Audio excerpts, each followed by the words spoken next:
What is up, everyone? Welcome to the Game Week 27 Wildcard video. My name is Ryan from the Football Chatbox, and today we're going to be talking about a Game Week 27 Wildcard.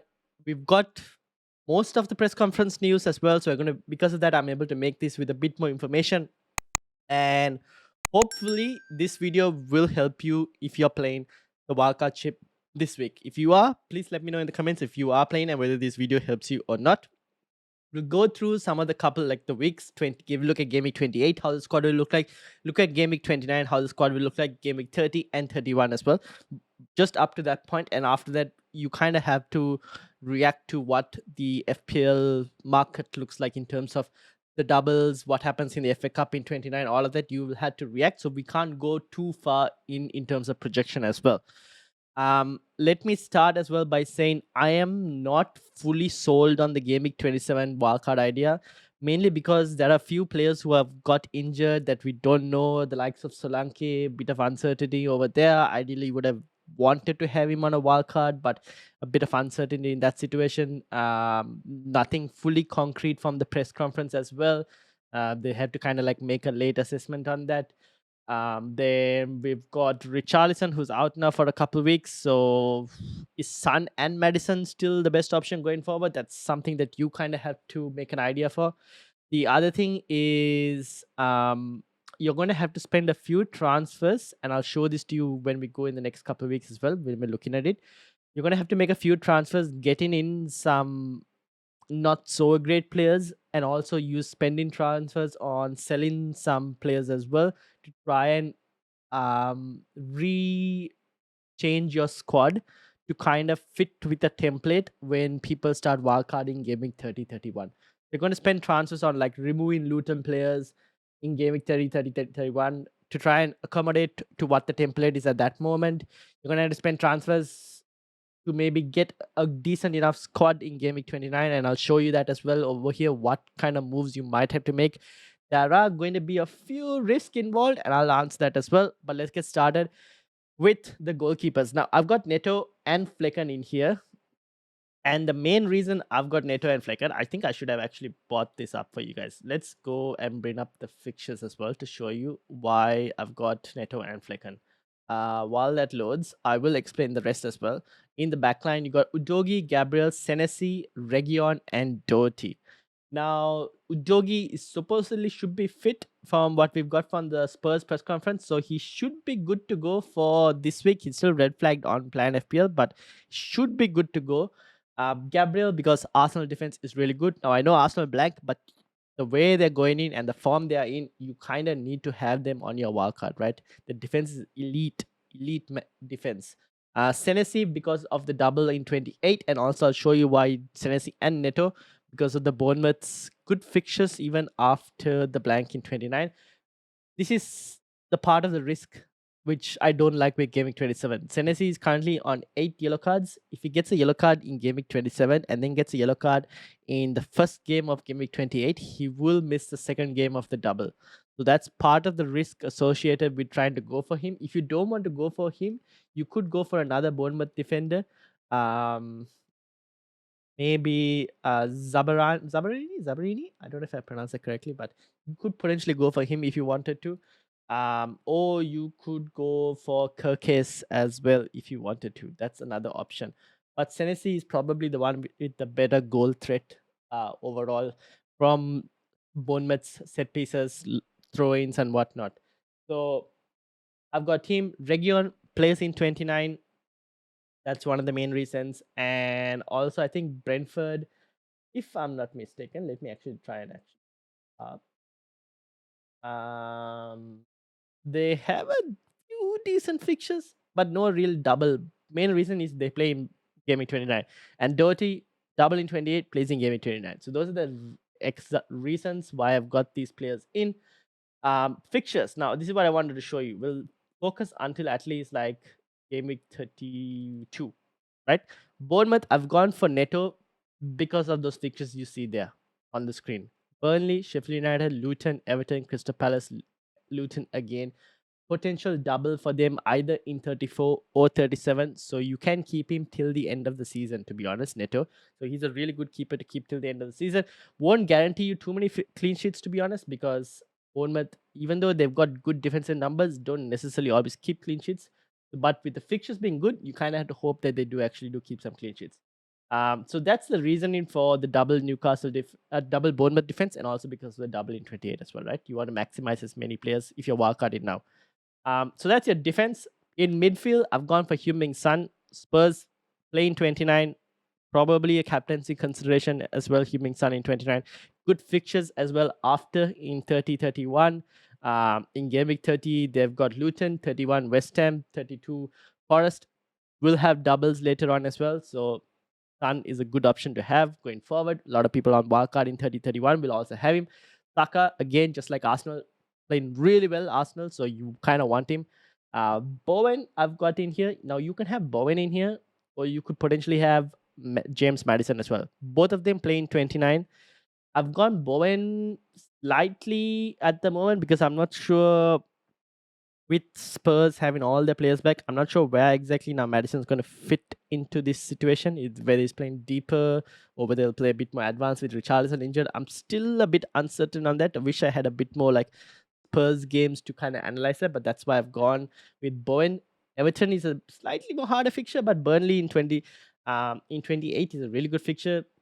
29 Aston Villa, not the best of fixtures, but it is, I think it's Aston Villa at home. Yes, which means Aston Villa away. Aston Villa away are not as great compared to when they're at home. And then they've got Newcastle, who are pretty bad right now at the moment, to be honest. And they got Spurs. From an attacking point of view, it's pretty good for Bowen, I would say. Palmer, Chelsea, no game in 29, but they've got a few doubles coming up. So good option, to be honest, to have. And 5.7, he's your enabler as well. Haaland, Watkins, and Tony up front. Now, ideally, we would have loved to have Solanke, but with the uncertainty on that, I do not want to risk it on a Game Week 27 wildcard unless we get some news before the deadline that he's most likely starting. But that's probably going to be unlikely, so I kind of don't want to risk it. You can if you want to, if you think so, but right now I've gone with these three as my front line because Watkins and Tony have a fixture in 29. Haaland won't. We'll get to what we do with Haaland in when we look into Game Week 28. Now, Game Week 28, as you can see, there is no Haaland. I've bought Solanke in for Haaland under the assumptions that Solanke is fit. Haaland has Liverpool, which is generally a good goal scoring game for both sides, that fixture. Then he's got a blank, and then in Game Week 30 he has Arsenal. So this is another risk that you have to kind of be willing. If you want to take it on, you kind of have to take it on. Otherwise, you're going to have to remove one of your forwards who are playing in Game Week 29, either Tony or Watkins. You're going to have to remove them and then bring them back again, which is another extra hit. So I'm not really sure whether it's worth it or not. That's up to you to decide. I will let you leave it, but these are some of the sacrifices you might have to make because if you're wildcarding now, you do not want to play that free hit in 29. You want to be able to not free hit, play the wildcard, and go through 29 without having to play a free hit. That's I would say the main reasons for wildcarding. So Solanke is in. That's the only one free transfer we're doing. We have 5 players from the double, 3 Bournemouths, 2 Luton players. I don't think I would even get a third Luton player, to be honest. I think this is completely fine. And obviously Tony will be on the bench because playing Arsenal. Udogi will also be benched for Doherty, who would come in, and Barkley also will come in this game with Tony making way on the bench. Okay, so you play a 3-5-2, and then you go into Game Week 29, and Solanke has gone out. Now here's the thing: you're not going to be able to get a full 11.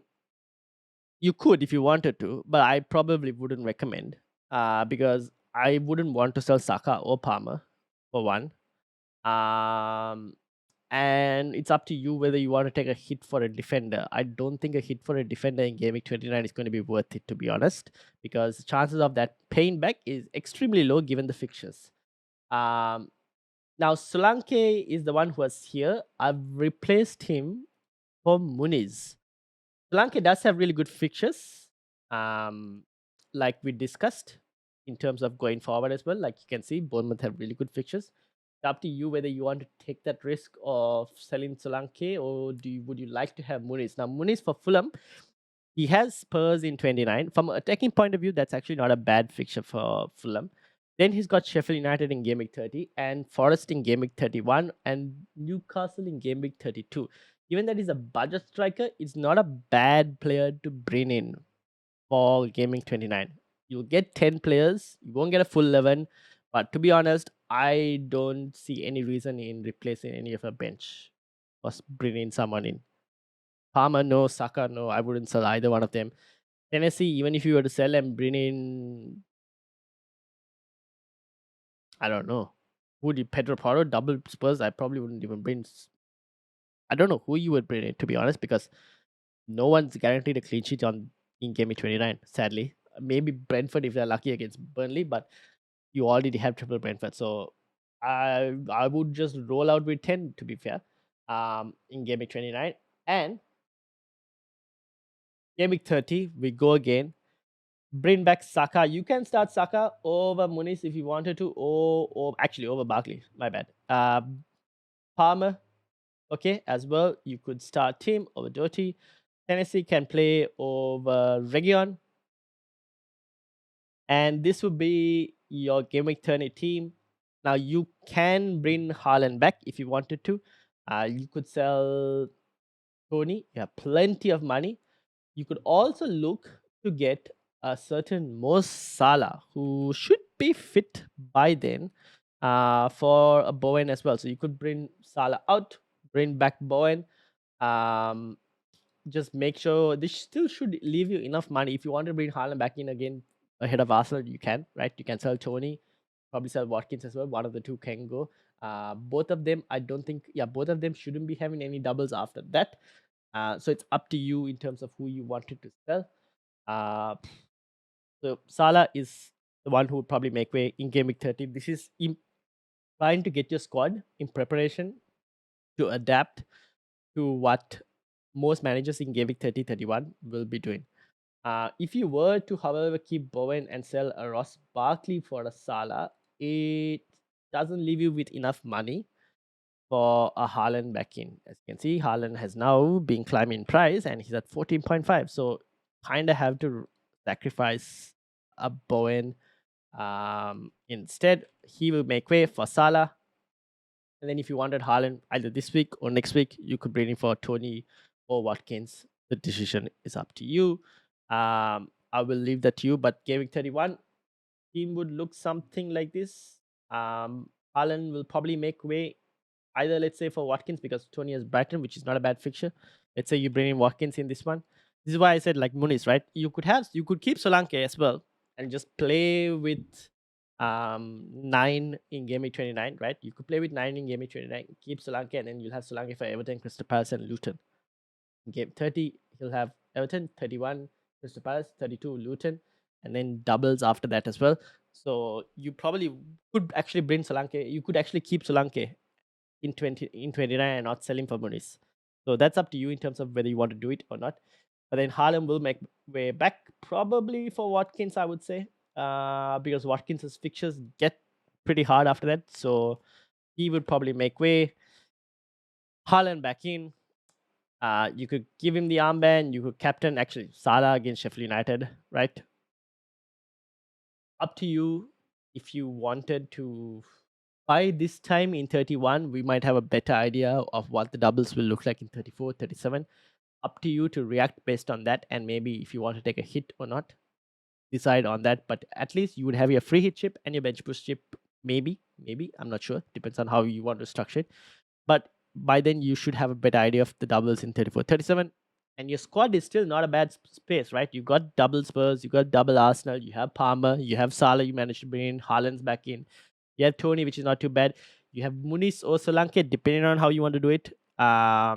Defense is not too bad. Bench, not the best, to be honest. So you might have to slowly use transfers to kind of move that on, depending on your chip strategy, right? In terms of where you're planning. If you have only a free hit left and you want to use the free hit in 37, and because you've used your bench boost already, Then maybe you, if let's say United double in 34, you sell Barkley for a Garnacho.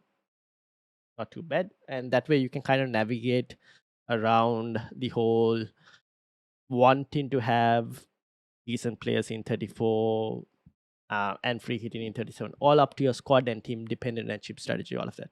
But this is how I would probably look at it for a wildcard in 27. Let me know your thoughts in the comments below, and make sure you hit the like button. Subscribe as well if you are new. We're trying to get to 700 subscribers and we're 23 subscribers off. I hope this video helped you.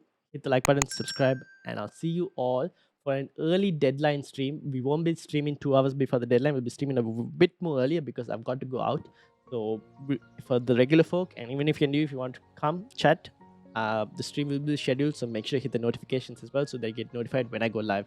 Thank you all for watching. My name is Ryan from the Football Chatbox. I'll see you all later.